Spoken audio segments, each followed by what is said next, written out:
Captain Jack Slider, Morrison's coffee cup stopped halfway to his lips.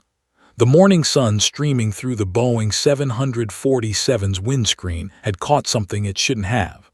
A metallic glint at 2 o'clock high, moving with purpose through the scattered clouds above the Sea of Japan. His body went absolutely still. That particular kind of stillness that comes not from peace, but from a predator recognizing another predator. "Beautiful morning, huh, Skip?" First Officer Tom Berkeley stretched in the right seat, young and relaxed, barely 28 years old with exactly 2,847 flight hours under his belt.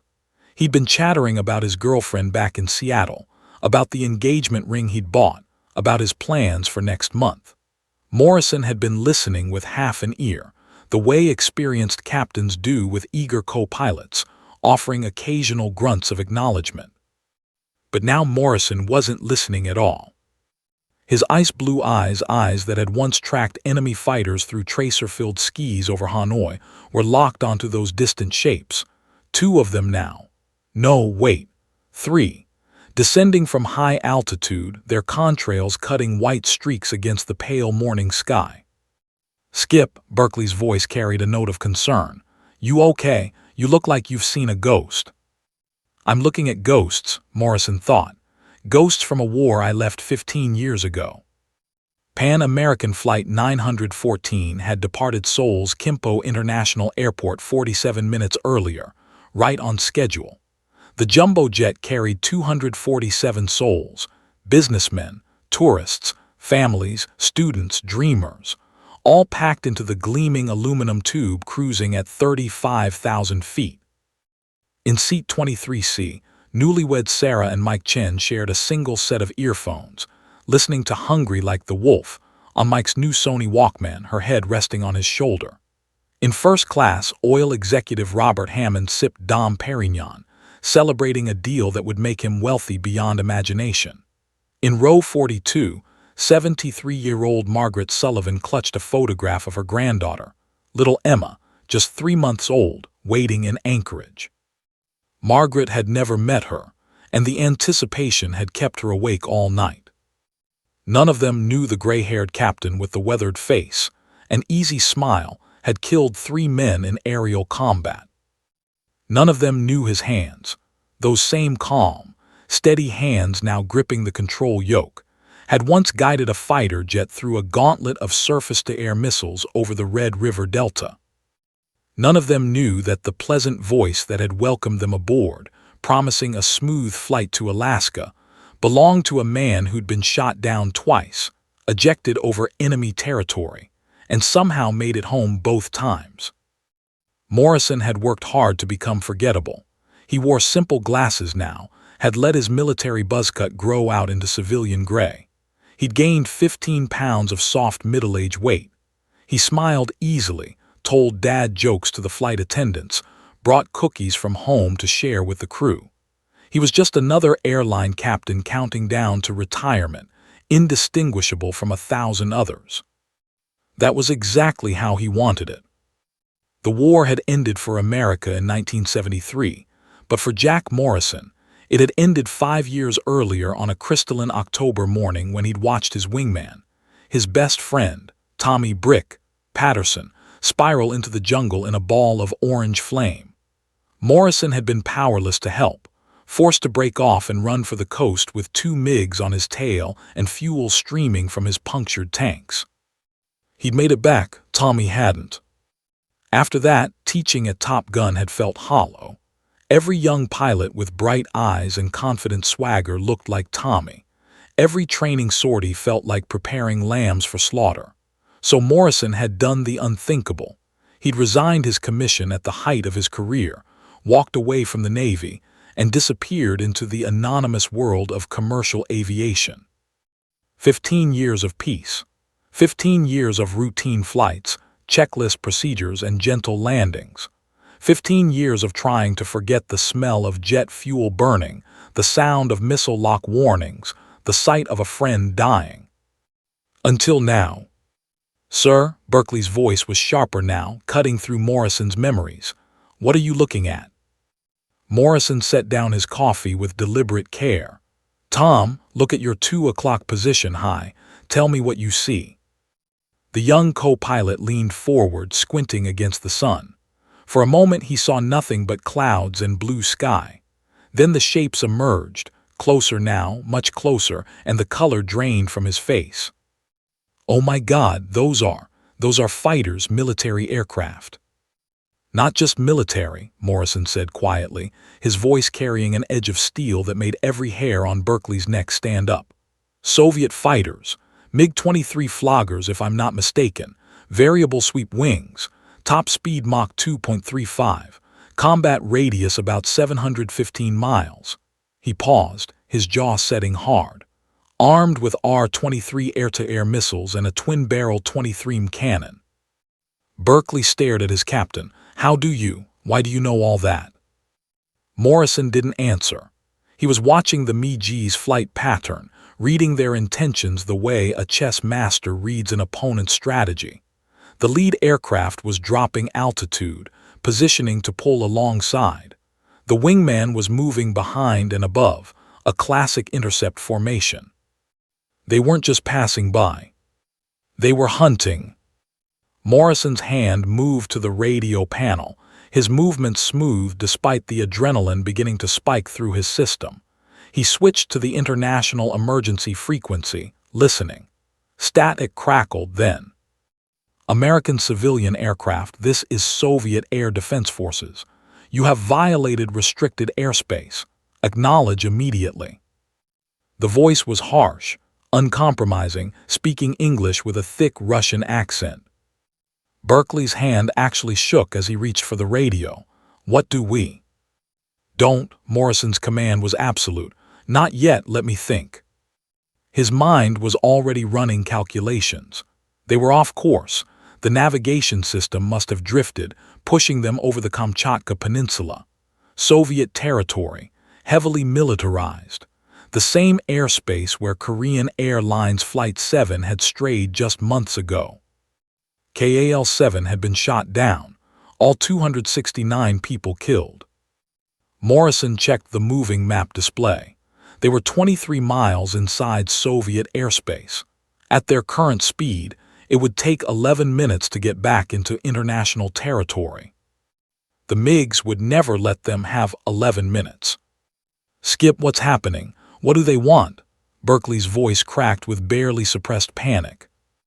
Morrison looked at his young co-pilot, at this kid who wanted to marry his girlfriend, who still believed the skis were safe, who'd never had to make a life-or-death decision at 600 miles per hour. Tom, Morrison said calmly, I need to ask you something important. How much do you trust me? Completely, of course. Good. Morrison's hands moved to the controls, his fingers drumming a nervous pattern against the yoke, an old habit from his combat days.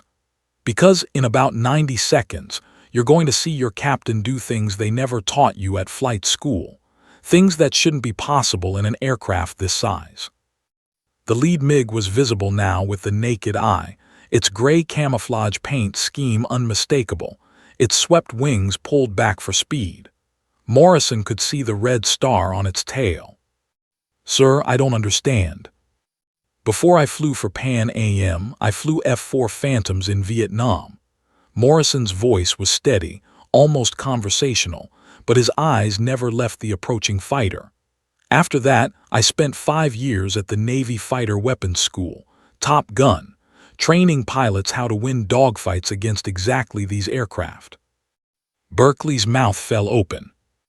I thought I was done with that life, Morrison continued. Thought I'd left it behind forever, but it seems the past has other plans. The MiG was less than a mile away now. Morrison's hand moved to the intercom switch. His voice, when it came through the cabin speakers, was warm and reassuring, a complete contradiction to the ice running through his veins. Ladies and gentlemen, this is Captain Morrison. We're experiencing some unexpected turbulence ahead. I'm going to need everyone to return to their seats immediately and fasten your seatbelts securely. Flight attendants, please prepare the cabin for emergency procedures. In the cabin, conversation stopped. Parents gathered children.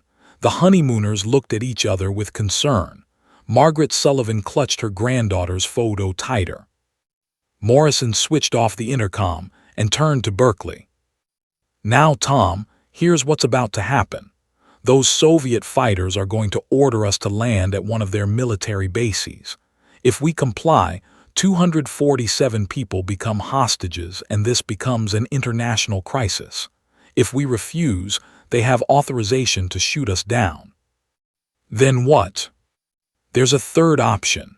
Morrison's smile was cold, predatory, the smile of a fighter pilot who'd survived impossible odds before. "But you're not going to like it."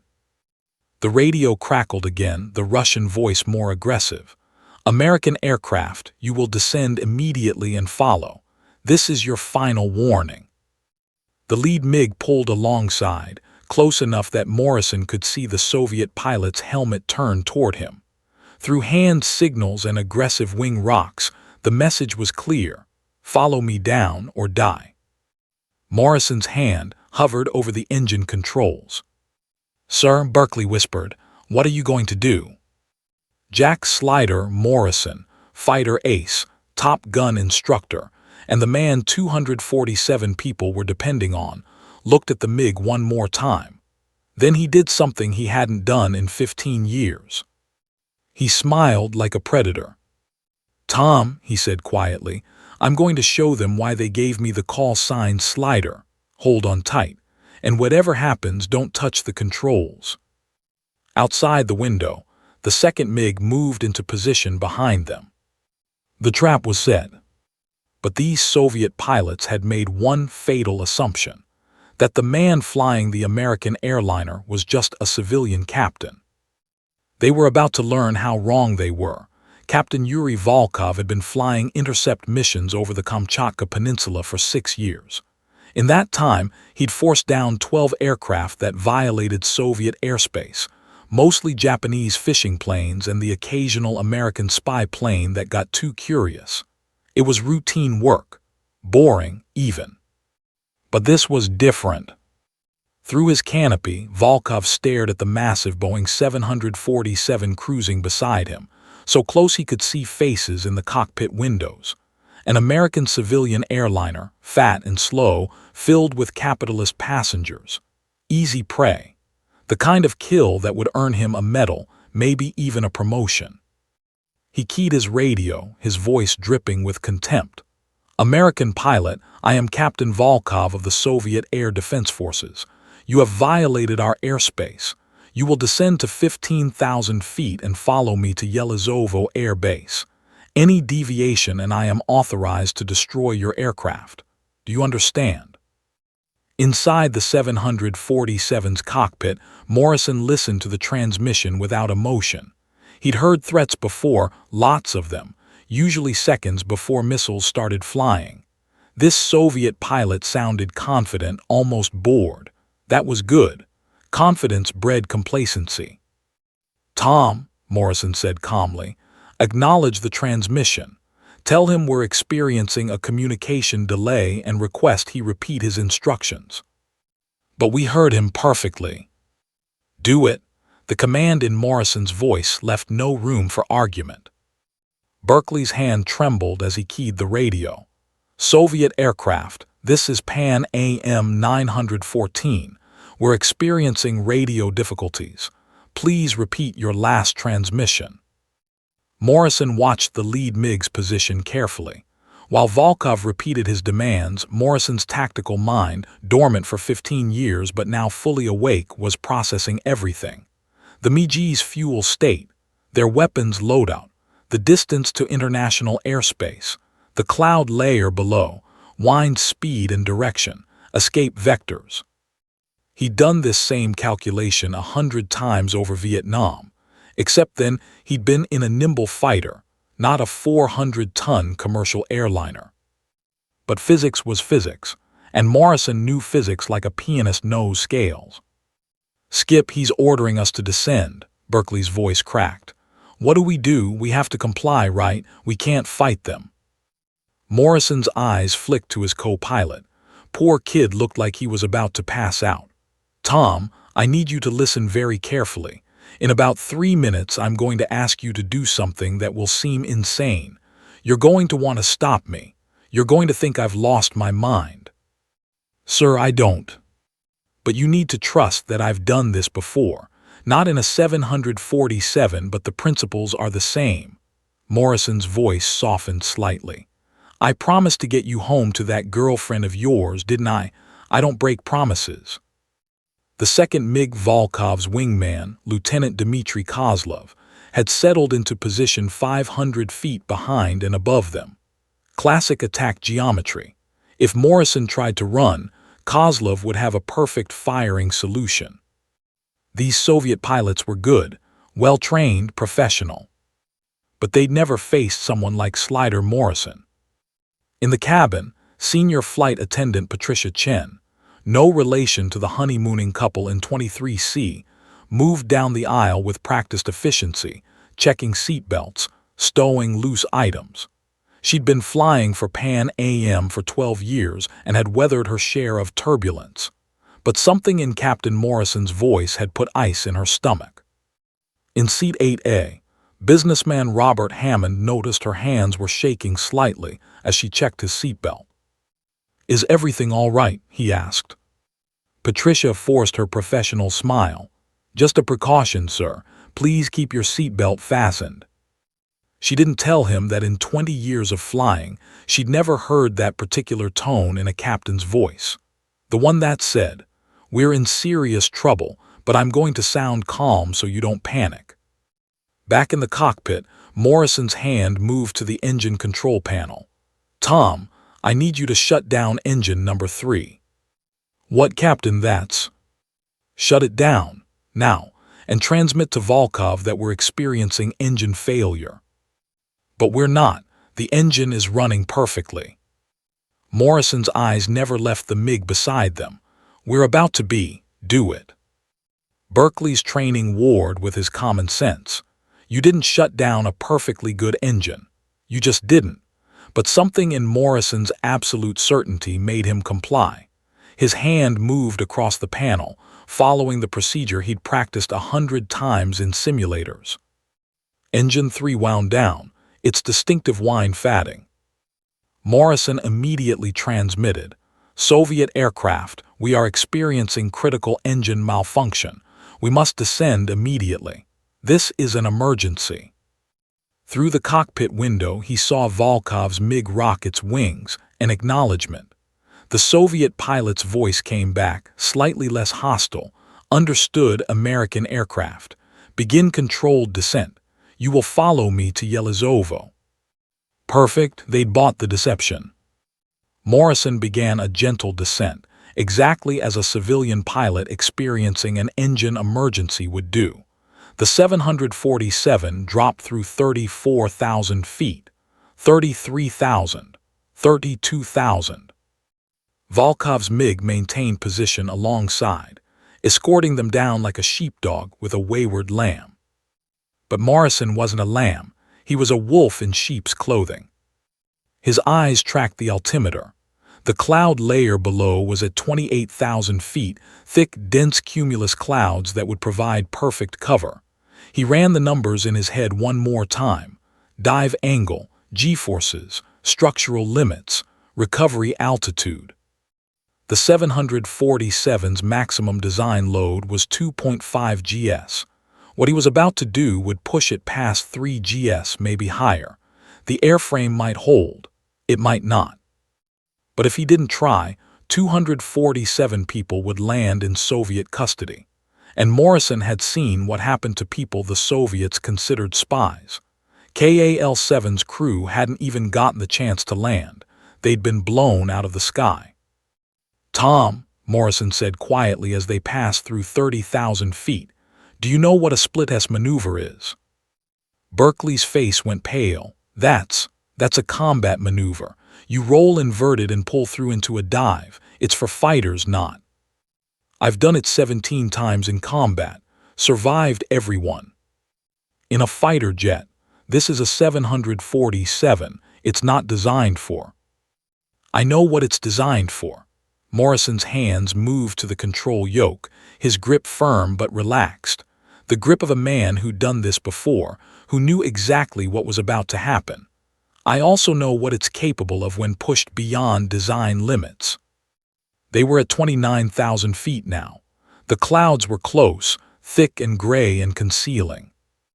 Morrison's voice came over the intercom one last time, still calm, still reassuring. Ladies and gentlemen, we're about to experience some severe turbulence. Remain seated with your seatbelts fastened. Flight attendants, take your jump seats immediately. In the cabin, Patricia Chen's hands gripped her jump seat armrests. She'd never heard a captain order attendants to their seats mid-flight. In 23C, Sarah Chen squeezed her husband's hand. In first class, Robert Hammond set down his champagne glass. In row 42, Margaret Sullivan closed her eyes and thought of her granddaughter Emma, hoping she'd get to meet her. Morrison checked the MiG positions one last time. Volkov was beside them, relaxed, confident the giant airliner was complying. Kozlov was behind, maintaining his attack position out of habit more than necessity. They both thought they'd won. 28,500 feet. Morrison's jaw set hard, his hands tightened on the yoke. "Tom," he said softly, "hang on, and whatever you do, don't fight me on the controls." "Captain, please, there has to be another." "There isn't." 28,000 feet. The cloud layer was right there, waiting like a gray curtain to hide them. Morrison took one deep breath. 15 years of civilian flying evaporated. In that moment, he wasn't Captain Morrison of Pan American World Airways. He was Slider, the fighter ace who defied death over the skis of Southeast Asia. His hands moved with practiced precision. And Captain Yuri Volkov's world turned upside down, literally. The Boeing 747 began to roll. Not the gentle bank of a commercial airliner changing course, not the slight tilt passengers barely noticed during a turn. This was different. The massive aircraft rolled onto its side, 45 degrees, then 60, then 90, until the wings were perpendicular to the earth. Inside the cabin, screams erupted. Luggage tumbled from overhead bins. Drinks flew through the air. The honeymooners in 23C grabbed each other as their world tilted sideways. Margaret Sullivan's photograph slipped from her fingers, floating in the suddenly weightless cabin. "What are you doing?" Berkeley shrieked, his hands instinctively reaching for the controls. Morrison's left hand shot out like a viper, gripping his co-pilot's wrist with shocking strength. "I said don't touch the controls." His voice was pure command, the voice that had once ordered men into combat and expected absolute obedience. The 747 continued rolling. 120 degrees, 150 degrees. Outside, Yuri Volkov watched in absolute disbelief as the American airliner completed an impossible maneuver. Commercial jets didn't do barrel rolls. They couldn't. It violated every principle of civilian aviation. But this one was. "Baj moi," Volkov gasped into his radio. "Dmitri, are you seeing this?" His wingman's voice came back panicked. "He's gone inverted. The American has gone completely inverted." The 747 hung upside down for exactly 2 seconds. 2 seconds where Morrison's passengers experienced true weightlessness, where coffee cups and magazines and earphones floated in defiance of gravity. 2 seconds where 247 people wondered if they were about to die. Then Morrison pulled. His arms strained against the control yoke, pulling it back toward his chest with force that made his shoulders burn. The 747's nose dropped toward the earth, and suddenly they weren't flying anymore. They were falling. The altimeter spun backward like a broken clock. 28,000 feet, 26,000, 24,000. The aircraft plummeted through the sky at a rate that should have torn it apart, the massive engine screaming, the airframe groaning under stresses it was never designed to endure. But Morrison had calculated everything. Dive angle 60 degrees, rate of descent 12,000 feet per minute, G-force on pullout 3.2, maximum structural tolerance 3.5. Tight margins, but he'd worked with tighter. "You're killing us, pull up, pull up," Berkeley screamed over the aircraft's warning alarms, which were now blaring a symphony of disaster.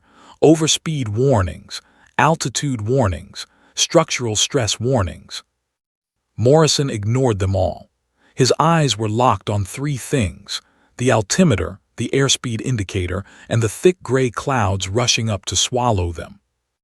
This was the moment, the split second where physics and skill met fate. Get it wrong by even a degree and 400 tons of aluminum would crumple like a beer can. Pull out too early and they'd still be visible to the MiGs. Too late and they'd hit the ocean. But Morrison had done this before. March 17, 1967. Skis over Haiphong Harbor, North Vietnam. Lieutenant Jack Morrison, 29 years old, had been running for his life.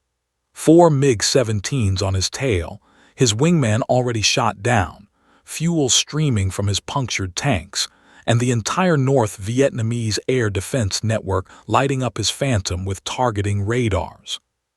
His radar intercept officer, Bobby Kodak Simmons, had been screaming in the back seat, "We're dead. We're fucking dead. Eject. Eject." But Morrison had seen an opportunity. A cloud bank. Dense monsoon clouds over the Gulf of Tonkin, if he could just reach them. The MiGs had fired, missiles trailing smoke, closing at Mach 3, 20 seconds to impact. Morrison had done the unthinkable. In a Phantom loaded with ordnance, low on fuel, already damaged, he'd executed a split-S maneuver, rolling inverted and diving toward the ocean. His instructors had told him it was suicide in those conditions. The G-forces alone could black out both crew members. The structural stress could snap the airframe. The ocean was right there, waiting. But Morrison had pulled it off. Dove into the clouds, leveled out at 500 feet above the water, changed heading and disappeared. The MiGs missiles had overshot, exploding harmlessly in the sky. By the time the Vietnamese pilots realized what happened, Morrison was gone, limping back to the carrier on fumes and prayers. The Navy gave him a Distinguished Flying Cross for that mission. His fellow pilots gave him the call sign Slider, because he'd slipped through death's fingers like smoke. Now August 15, 1983, Sea of Japan. The 747 punched through the cloud layer at 22,000 feet, disappearing into the gray murk like a submarine diving beneath waves. Morrison counted in his head: 1 Mississippi, 2 Mississippi, 3 Mississippi. At 5 Mississippi, he began the pullout. Every muscle in his body strained against the G-forces. His vision tunneled as blood drained from his head. The aircraft groaned like a living thing in pain.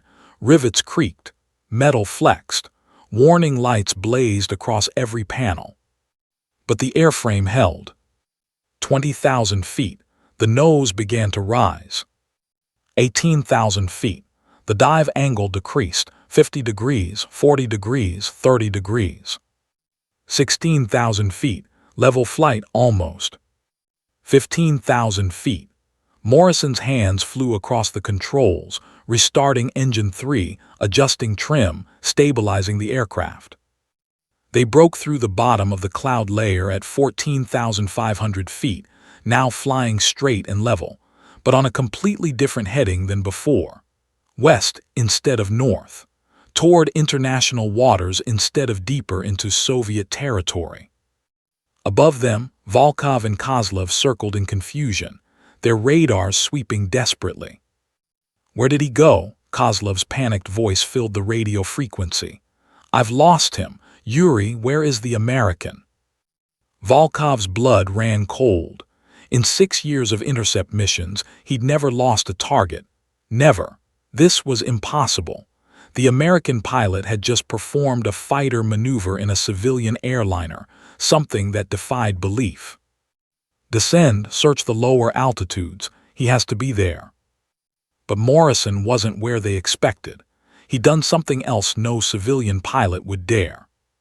He dropped the 747 to 800 feet above the ocean, barely higher than the length of the aircraft itself, and pushed the throttles to maximum continuous thrust. In the cockpit, Berkeley sat frozen, his face the color of old milk, staring at the radar altimeter that showed the water terrifyingly close below them. Morrison's hands were steady on the controls, but inside, his heart hammered like a war drum. He just pulled off the most dangerous maneuver of his life, and they weren't safe yet. Not even close. "Tom," Morrison said quietly, his voice cutting through the chaos of alarms and warnings, "I need you to focus. Engine status, hydraulics, structural integrity. Give me a full damage report." Berkeley blinked, his pilot training finally overriding his terror. His hands moved across the panels, checking systems, reading gauges. "Hydraulic system 2 is showing yellow. We've got minor leaks. Structural stress indicators are in the red across the board, but nothing's failed yet. Engine 3 is back online but running hot.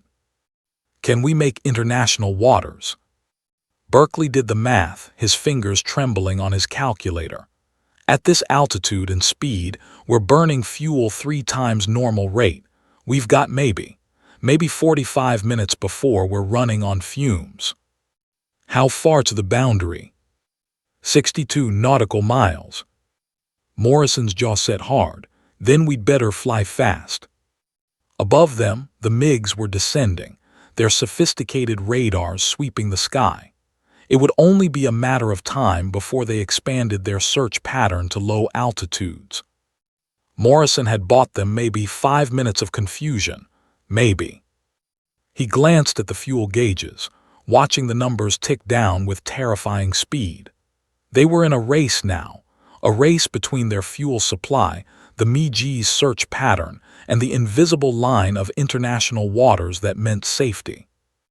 The same race he'd run 100 times over Vietnam. Except then, he'd only been responsible for himself and his RIO. Now, 247 lives hung in the balance. Morrison's hand tightened on the throttle, coaxing every ounce of speed from the straining engines. Behind them, through the clouds, he heard the distant roar of jet engines. The MiGs were coming. Morrison's eyes flicked between 3 instruments. The radar altimeter showing 800 feet, the fuel gauges bleeding away their precious reserves, and the GPS display counting down the miles to international waters. 58 miles to safety. 43 minutes of fuel remaining. The math was brutal. They might make it, they might not.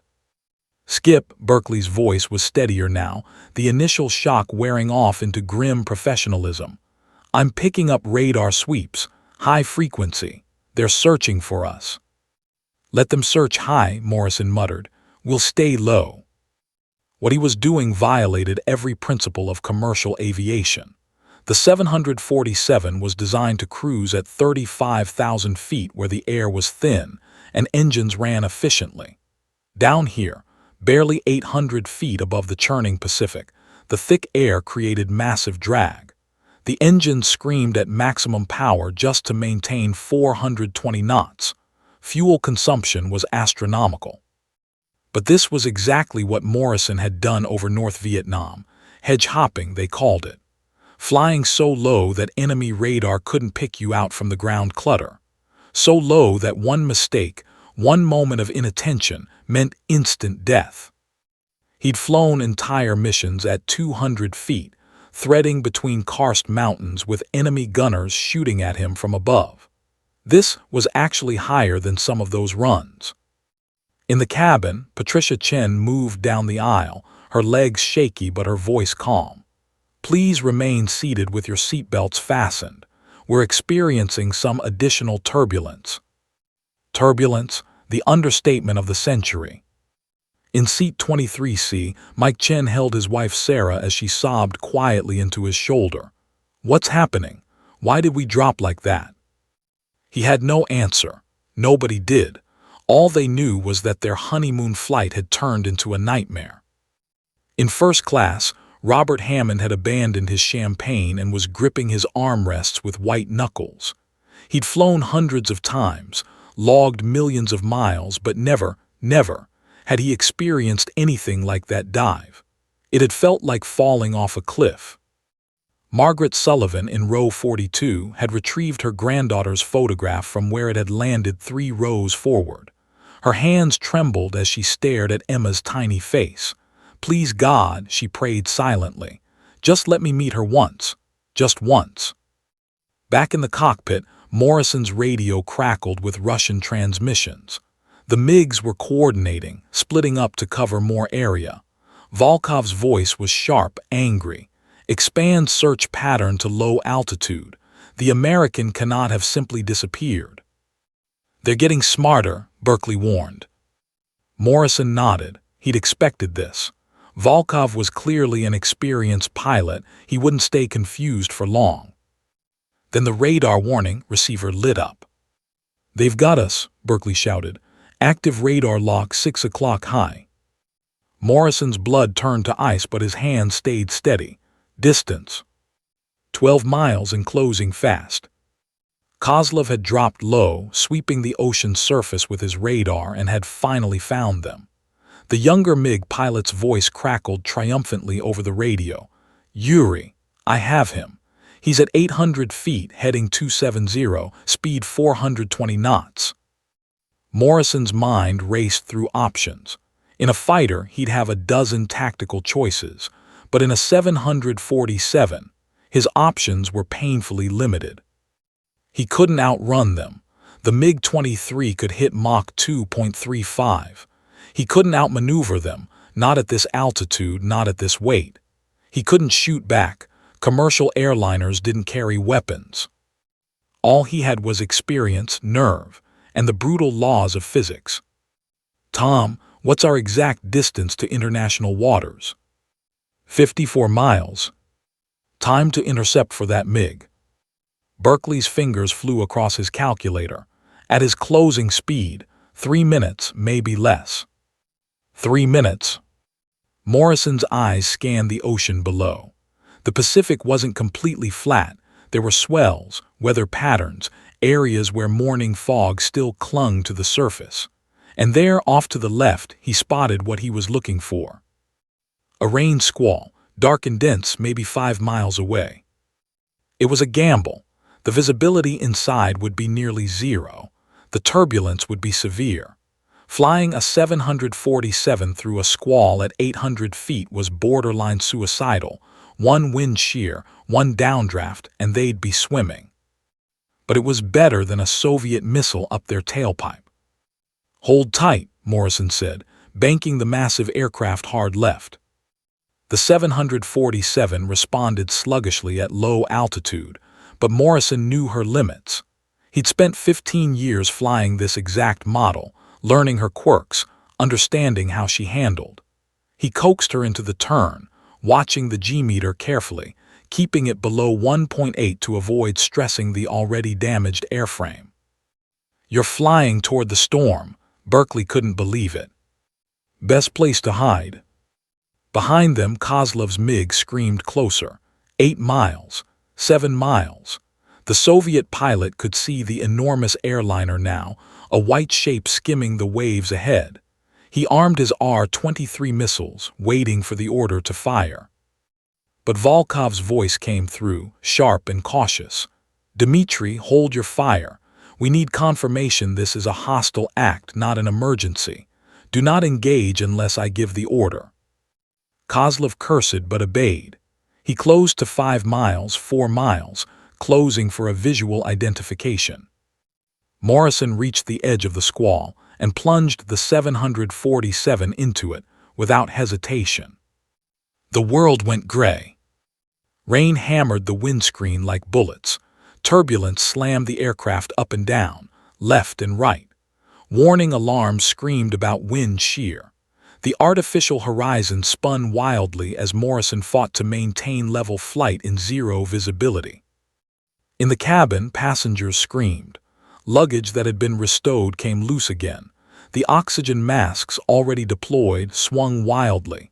Patricia Chen was thrown against a seat back, her shoulder crying out in pain.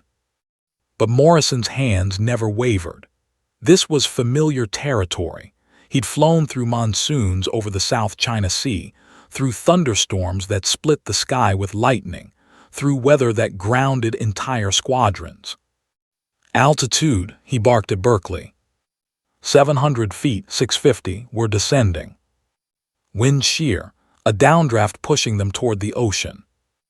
Morrison added power, pulling back on the yoke, fighting the invisible hand trying to slam them into the Pacific. The radar altimeter ticked down, 600 feet, 550 feet, 500 feet, and then finally began climbing again. Behind them, Kozlov hit the squall at Mach 1.2. The MiG bucked violently in the turbulence. Rain obscured his canopy.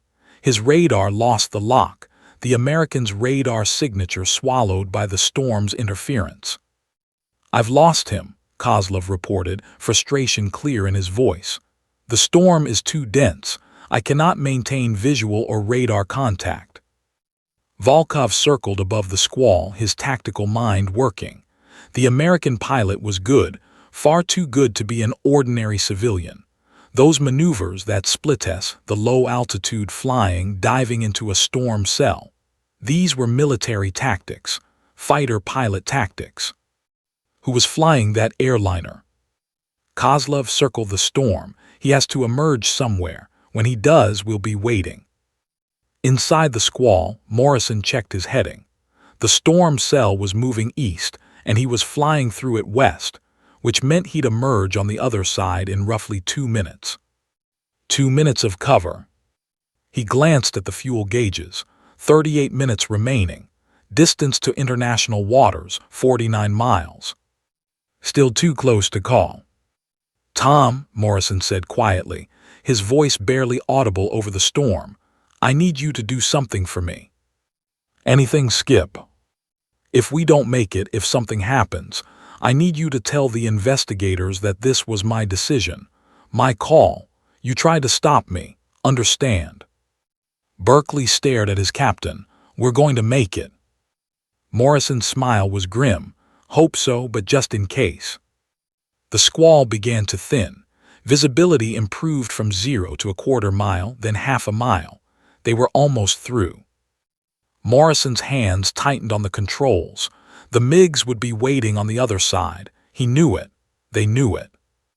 This wasn't over. Not by a long shot. Ahead, through the thinning rain, Morrison could see clear sky emerging. And somewhere in that sky, 2 Soviet fighters with missiles and orders to stop them. Morrison took a deep breath.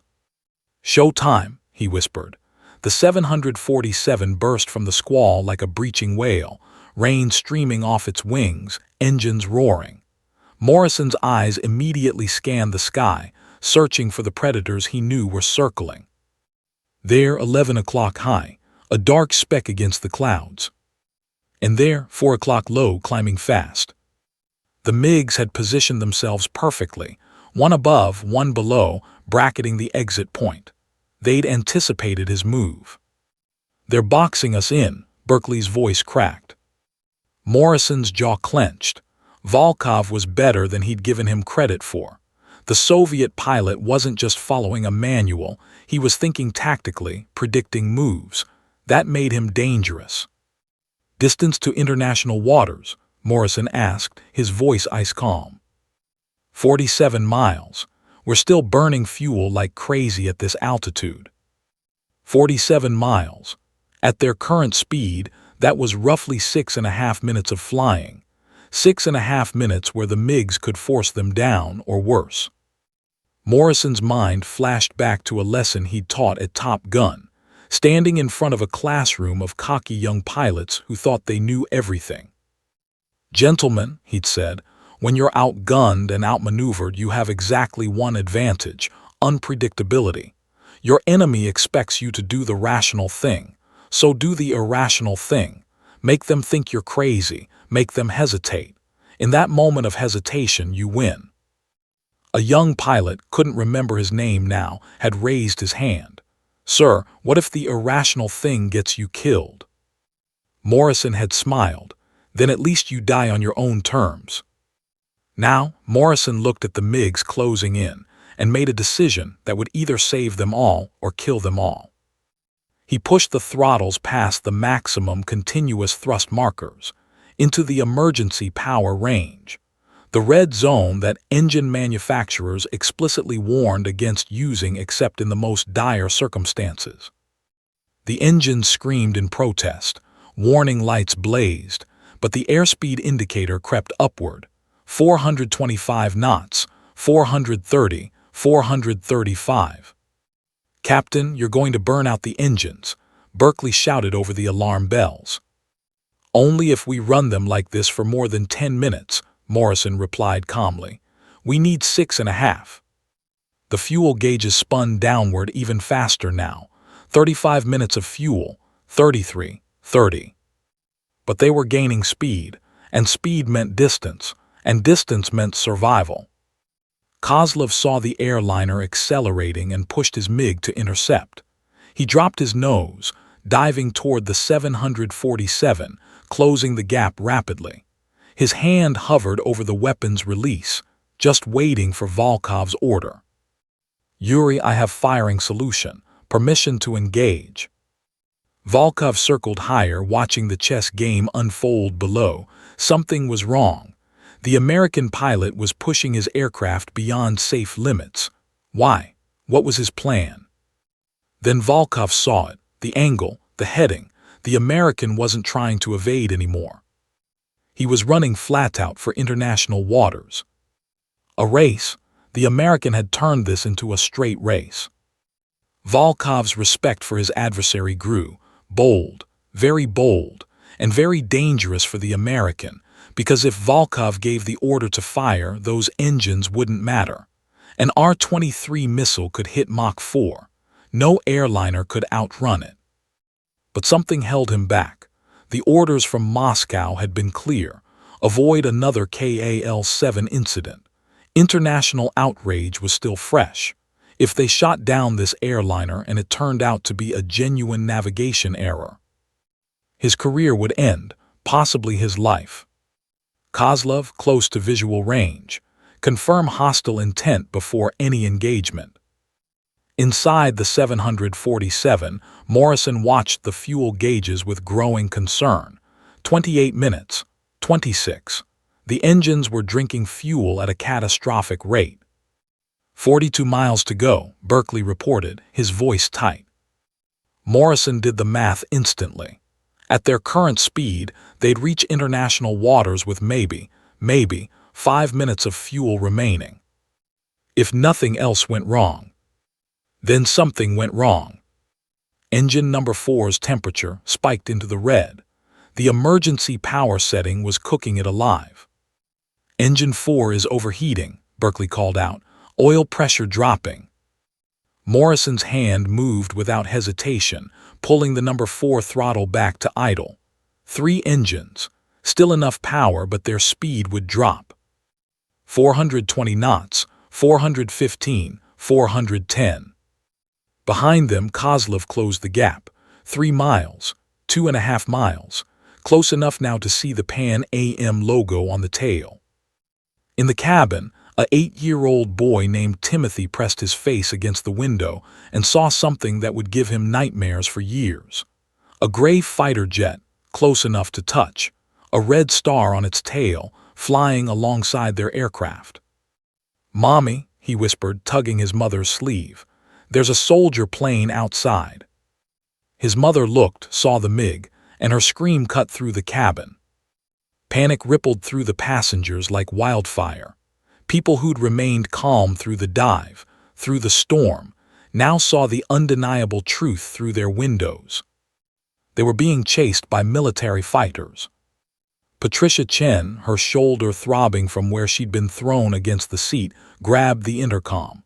"Captain, the passengers can see the fighters. They're terrified." Morrison's voice came back immediately, still impossibly calm. "Patricia, tell them we're in communication with the aircraft. Everything is under control. We'll be landing safely very soon." It was a lie, but a necessary one. 38 miles to international waters. 23 minutes of fuel remaining. Kozlov's MiG pulled alongside Morrison's window, close enough that the two pilots could see each other clearly. The Soviet pilot was young, maybe 30, with hard eyes behind his visor. He pointed downward forcefully, the universal signal, "Land. Now." Morrison looked the Soviet pilot directly in the eyes and shook his head slowly. "No." Kozlov's hand moved to his weapons panel. Morrison saw it, knew what it meant. His own hand moved to the control yoke, ready to make one last desperate maneuver if he saw a missile launch. For 10 seconds, the two pilots stared at each other across 50 feet of sky. Predator and prey, hunter and hunted, Soviet and American. Two men on opposite sides of the Cold War, each doing their duty, each prepared to do what was necessary. Then Volkov's voice crackled over Kozlov's radio. "Dmitri, break off. We're approaching international boundary. Stand down." "But sir..." "That's an order. Break off now." Kozlov's face twisted with frustration, but he obeyed. The MiG peeled away in a sharp climbing turn, its afterburner igniting a trail of fire across the sky. Morrison exhaled slowly. Not yet. They weren't safe yet. 35 miles, Berkeley reported. Fuel at 20 minutes. The MiGs climbed to altitude, circling like sharks, watching, waiting. They couldn't cross into international waters without authorization from Moscow, but they could wait at the boundary, watching to see if the American made it, or if his burning engines would fail first. Morrison's eyes locked onto the GPS display. 33 miles, 31:29. The fuel gauges continued their relentless countdown. 18 minutes, 17:16. It was going to be close. Impossibly close. Morrison's hands gripped the controls, steady despite everything, despite the fear, despite the odds. He'd beaten death before, over Hanoi, over the Gulf of Tonkin, in 100 training flights that should have killed him. Today wouldn't be the day death finally caught Slider Morrison. Not if he had anything to say about it. 27 miles to international waters. 15 minutes of fuel remaining. The math was screaming at Morrison. They weren't going to make it. Even with 3 engines at maximum power, even with everything going perfectly, the numbers didn't work. They were going to run dry before reaching safety. "Skip," Berkeley's voice was hollow, defeated. "We're not going to make it. We need to turn back, accept the escort. At least we'll be alive." Morrison's eyes never left the instruments. "No." "But the fuel." "I said no." There was finality in Morrison's voice that shut down all argument. "We cross that boundary or we run out of sky trying. Those are the only 2 options." Berkeley stared at his captain. The man was insane. Had to be. They were going to ditch in the Pacific Ocean. 247 people were going to die, all because this stubborn old pilot refused to surrender.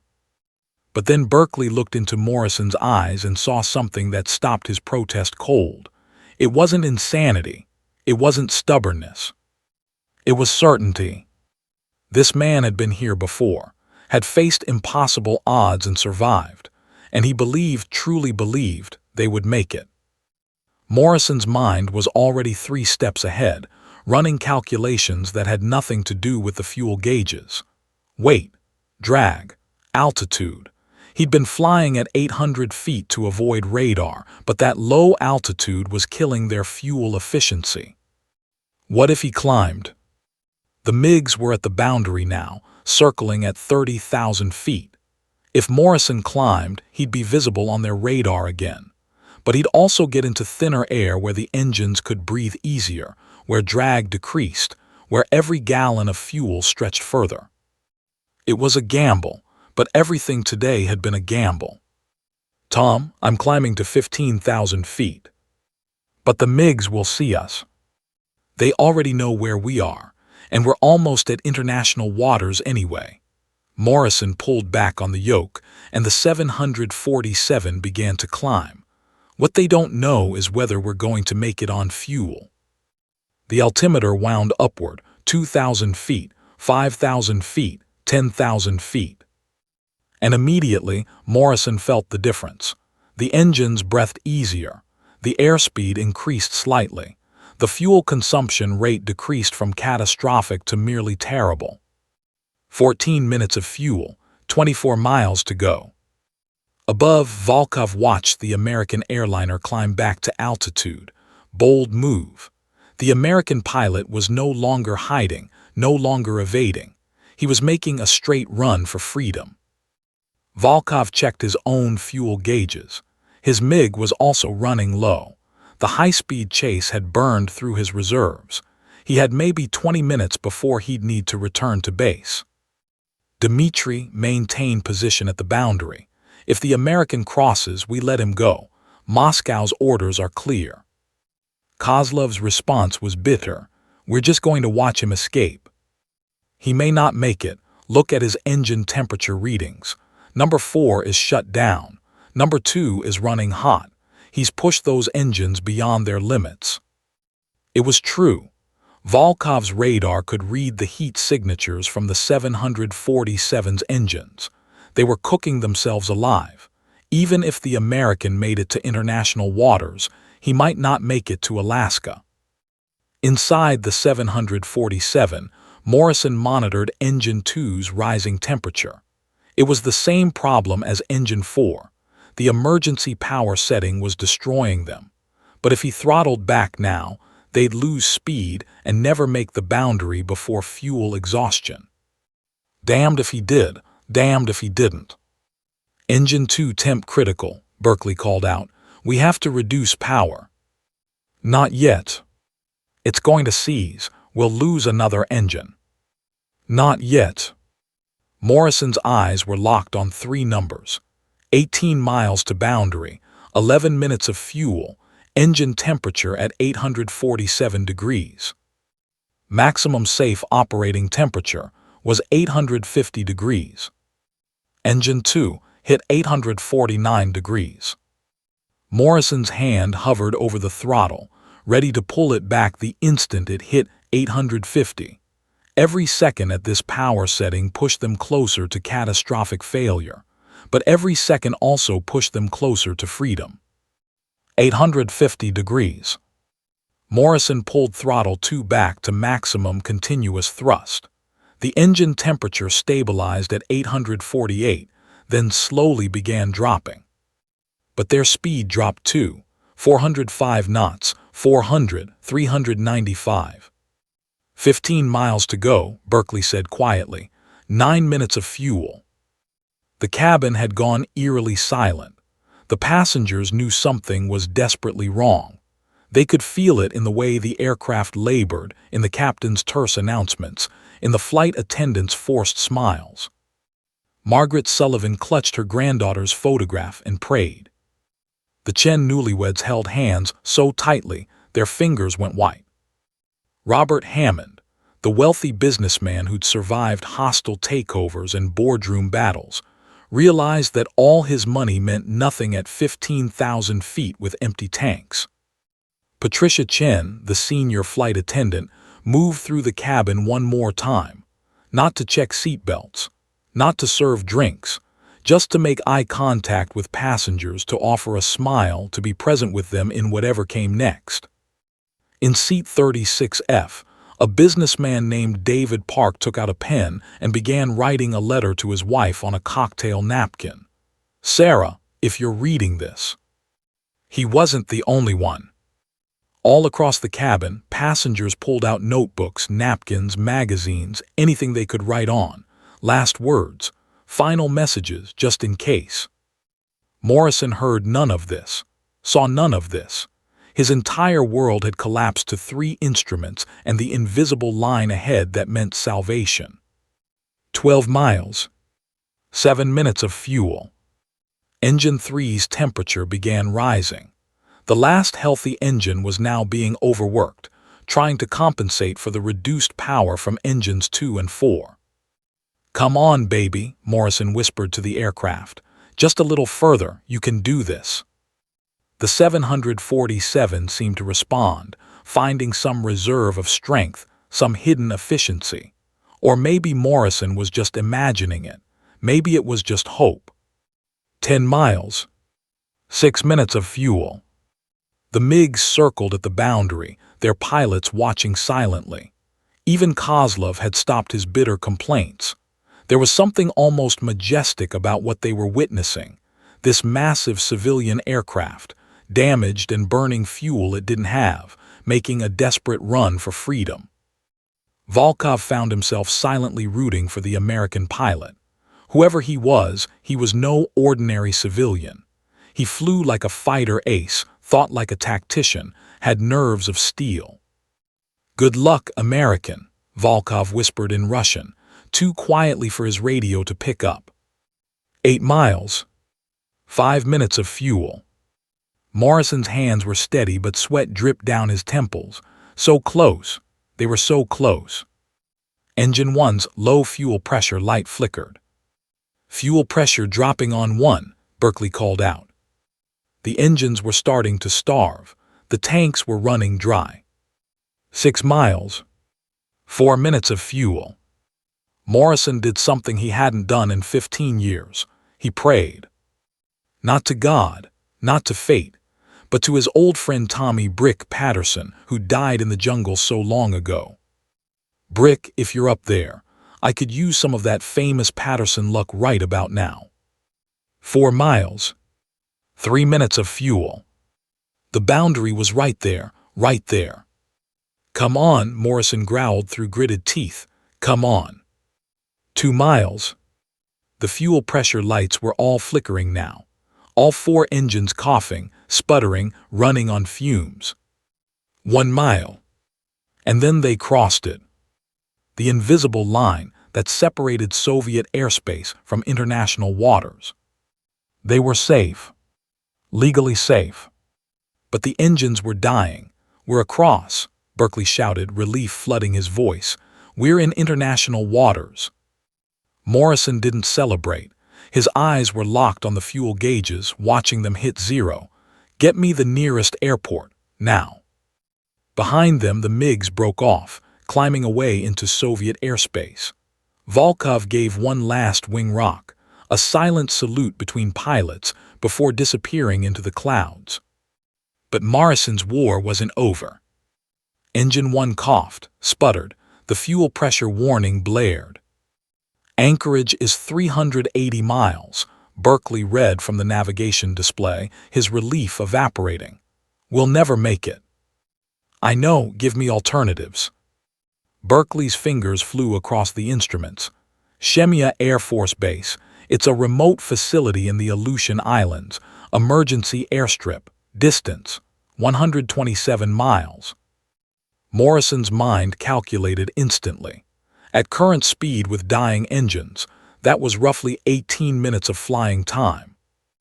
They had maybe 2 minutes of fuel remaining. "Tom, get on the radio. Declare an emergency. Tell Shemya we're coming in on fumes with possible engine failures." Berkeley grabbed the radio. "Mayday, mayday, mayday.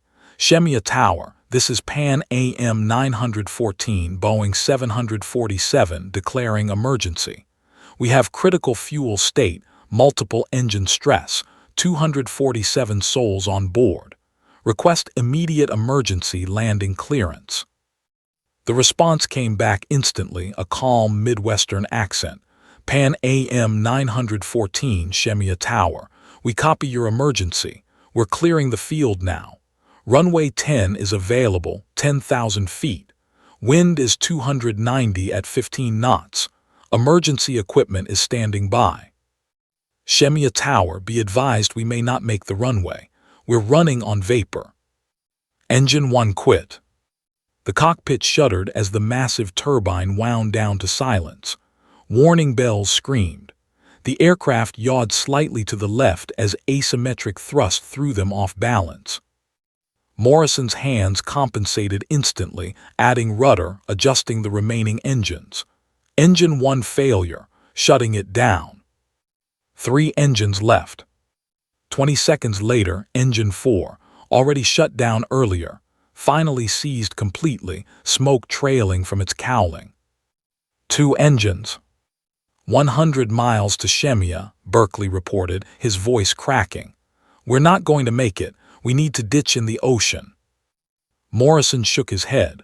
Water landing in a 747 is a death sentence. The aircraft will break apart on impact. We make the runway or we die trying. In the cabin, Patricia Chen's voice came over the intercom, reading from the emergency script with admirable composure. Ladies and gentlemen, we will be making an emergency landing shortly. Please review the safety card in your seat pocket. Remove any sharp objects from your pockets. Remove your shoes. When I give the command, assume the brace position. Margaret Sullivan couldn't stop shaking. Around her, passengers were crying, praying, holding each other. The businessman David Park had finished his letter to his wife and tucked it into his jacket pocket, hoping someone would find it. The Chen newlyweds held each other, Sarah whispering, "I love you, I love you, I love you." Robert Hammond sat perfectly still, his eyes closed, finally understanding that control was an illusion. Engine 2's temperature spiked again, 855 degrees, 860, 865. Engine 2 is going to fail, Berkeley screamed. Morrison's voice was ice. Not yet, it isn't. Come on, sweetheart, just a little further. 90 miles to Shemya. Engine 2 hit 870 degrees, and Morrison heard a sound he'd heard before. A high-pitched whine that meant metal grinding against metal, bearings failing, turbine blades starting to disintegrate. He immediately pulled Engine 2 to idle, before it could catastrophically fail and take out hydraulics or puncture the fuel tanks. 1 engine. Engine 3, the only healthy engine left, now carrying the entire weight of 400 tons of aircraft. We're descending, Berkeley called out. Single engine can't maintain altitude at this weight. Morrison watched the altimeter slowly unwind.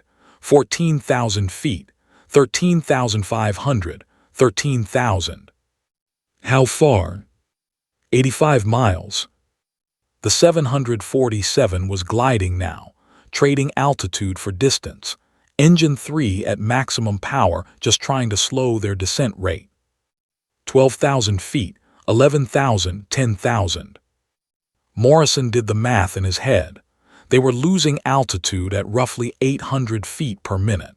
At this rate, they'd hit sea level in about 12 minutes. Shemya was still 17 minutes away. They were going to hit the ocean 5 minutes short of the runway.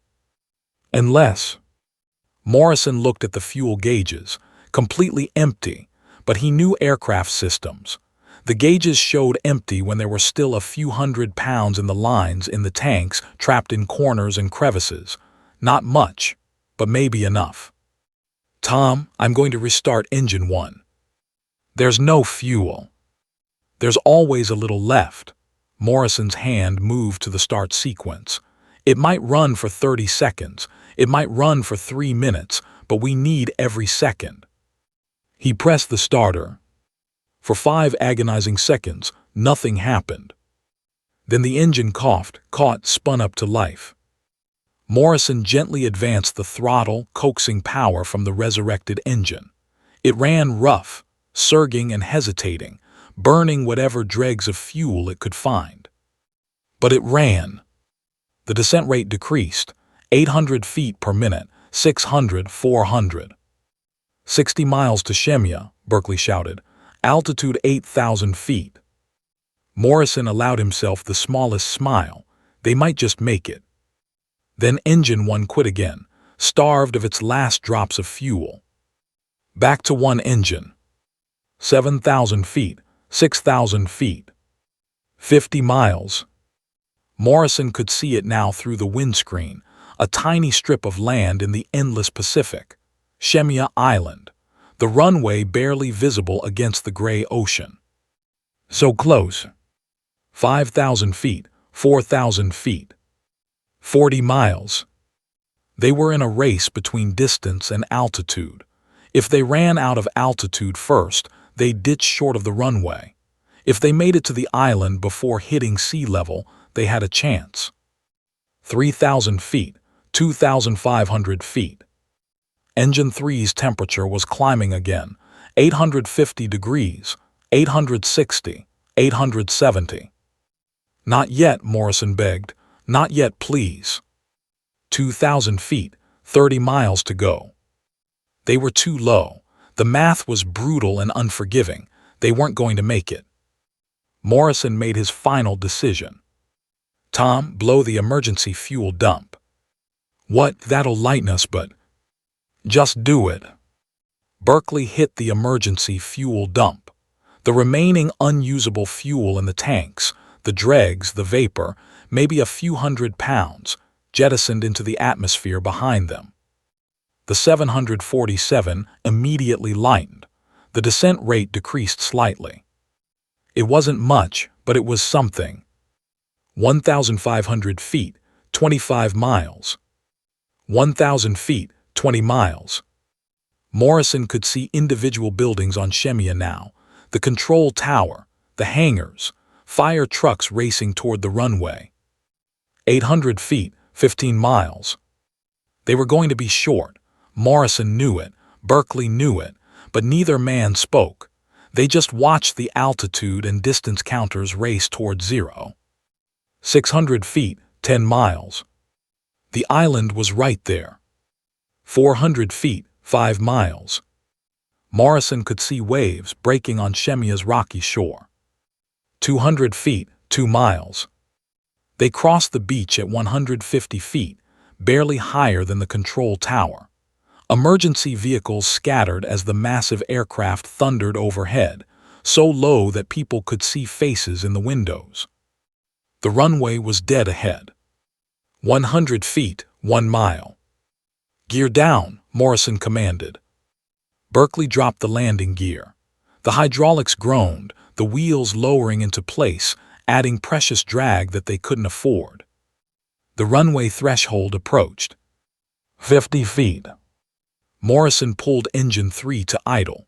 They were going to land hard, fast, but they were going to land. 20 feet. 10 feet. The main wheels hit the runway with a bone-jarring slam that shattered overhead bins and threw passengers forward against their seatbelts. Morrison immediately deployed full-thrust reversers on engine 3 and stood on the brakes. The 747 screamed down the runway, burning brake pads, tires smoking. 8,000 feet of runway remaining, speed 180 knots. 6,000 feet, 140 knots. 4,000 feet, 100 knots. 2,000 feet, 60 knots. The aircraft finally shuddered to a stop, with exactly 800 feet of runway remaining. For 3 seconds nobody moved, nobody spoke. Then engine 3 seized with a final grinding screech and died. Complete silence filled the cockpit. Morrison's hands slowly released the controls. They were shaking now, the adrenaline finally catching up. "Tom," he said quietly, "you did good." Berkeley could only stare at him, tears streaming down his face. Outside, emergency vehicles surrounded the aircraft. Passengers were already evacuating down the emergency slides, stumbling onto the tarmac, kissing the ground, crying, laughing, alive. Morrison sat in his seat, suddenly exhausted beyond measure. They'd made it. All 247 souls. Alive, Morrison sat in the silent cockpit for a full minute before his hands stopped shaking.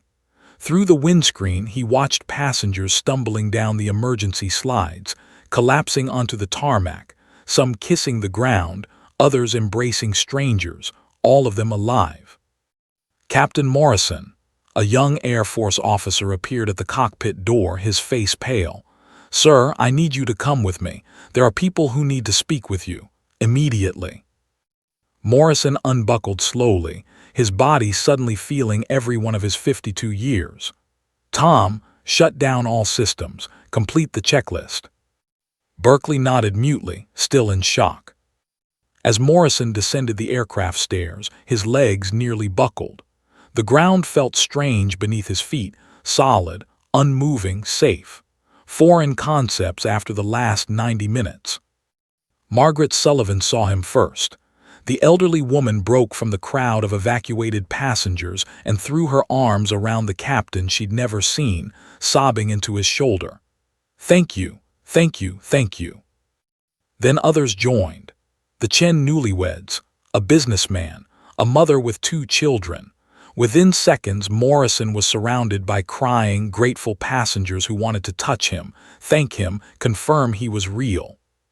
"Please," Morrison said quietly, gently extracting himself. "Please, I'm just the pilot. I was just doing my job." But Patricia Chen, the flight attendant with the injured shoulder, shook her head.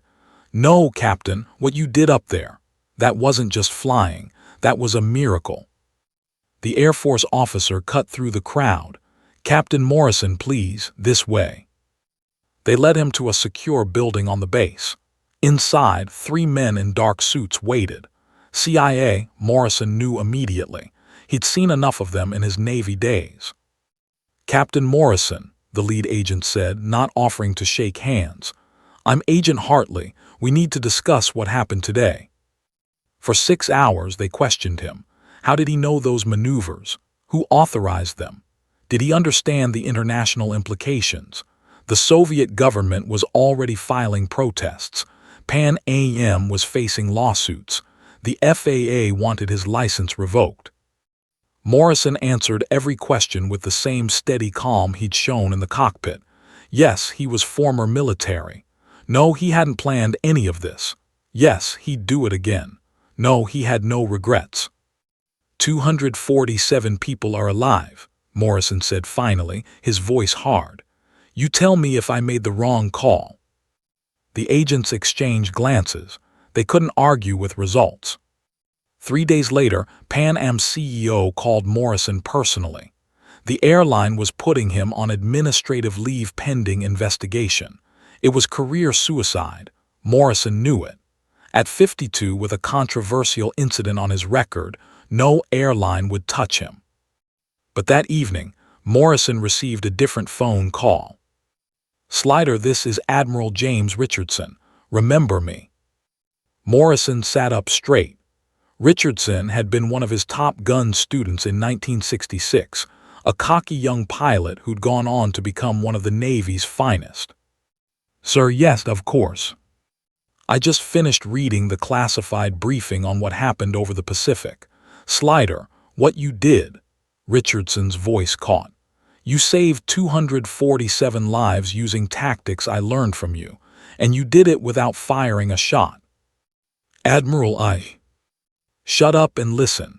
Pan Am is going to let you go, but that's bullshit and everyone with any sense knows it. I'm making some calls. You're going to retire with full benefits and a confidential settlement. Your record will show nothing but exemplary service. This conversation never happened." The line went dead. 2 weeks later, Morrison retired from Pan American World Airways with a generous pension and a non-disclosure agreement.